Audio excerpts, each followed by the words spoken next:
મિત્રો શ્રાવણ મહિનાની શરૂઆત થઈ ગઈ અને બીજો સોમવાર પણ આવી ગયો અને કહેવાય કે ભારત દેશ જે વિવિધતામાં એકતાથી ભરેલો છે, ધર્મનું એક આગવું મહત્વ છે અને આ ધર્મના તહેવારોની ધાર્મિક દિવસોની જો વાત કરવામાં આવે તો શ્રાવણ માસથી શરૂ થાય છે અને શ્રાવણ માસમાં મહાદેવનું એક આગવું મહત્વ છે ત્યારે શિવ ભક્તોમાં ભારે ઉત્સાહ છે અને મોટાભાગના મંદિરોમાં સવારથી જ ભારે ભીડ જોવા મળી રહી છે।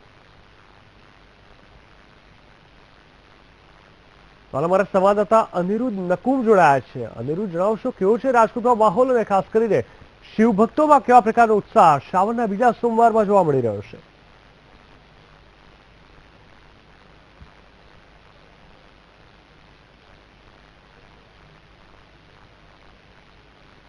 અનિરુદ્ધ, જણાવશો શ્રાવણ મહિનાની શરૂઆત અને બીજો સોમવાર છે ત્યારે શું કેવું છે ભક્તોનું, શું ઉત્સાહ દર્શાવી રહ્યા છે?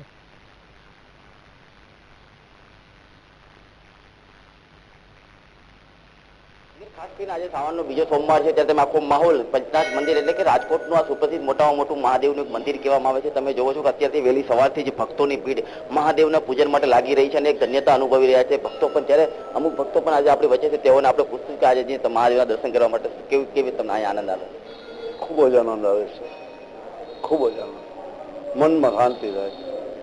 ખાસ કરીને જયારે મનમાં શાંતિ છે ત્યારે આપણે અહીંના જે પૂજારી છે તેઓને જ આપણે પૂછશું કે અહીંનો આખો જે માહોલ હોય છે, કેવી રીતે આખો માહોલ અહીંયા હોય છે અને કેવી રીતે પૂજા કરવામાં આવતી હોય છે। ત્યારે આખો હું તમને માહોલ બતાવી દઉં કે અહીંનો જે આખો પંચનાથ મહાદેવનું મંદિર છે, રાજકોટની રાજસમય વિસ્તારની અંદર આખું આ મંદિર આવેલું છે। ત્યારે તેઓને જ આપણે પૂછશું કે આખો જે આજનો મહિમા છે એ આજનો જે મહિમા કેવો હોય છે?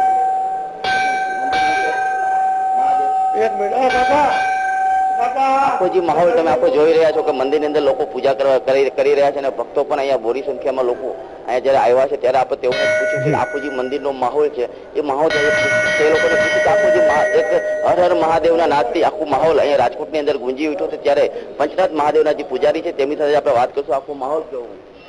પંચનાથ મહાદેવની કૃપાથી અહીંયા ભક્તોની ભીડ દર સોમવારે એમાં શ્રાવણ મહિના આખામાં હોય છે અને પન્નાથ દાદા બધાની મનોકામના પૂરી કરે છે। શણગાર રોજ આ નોખો હોય છે, ફૂલોનો હોય છે, પછી આ ઇમિટેશન ફૂલ આવે છે એનો પણ શણગાર કરવામાં આવે છે અને આજે ઘીની મહાપૂજામાં માર્કંડ ભગવાનના દર્શન છે, માર્કંડ ઋષિના।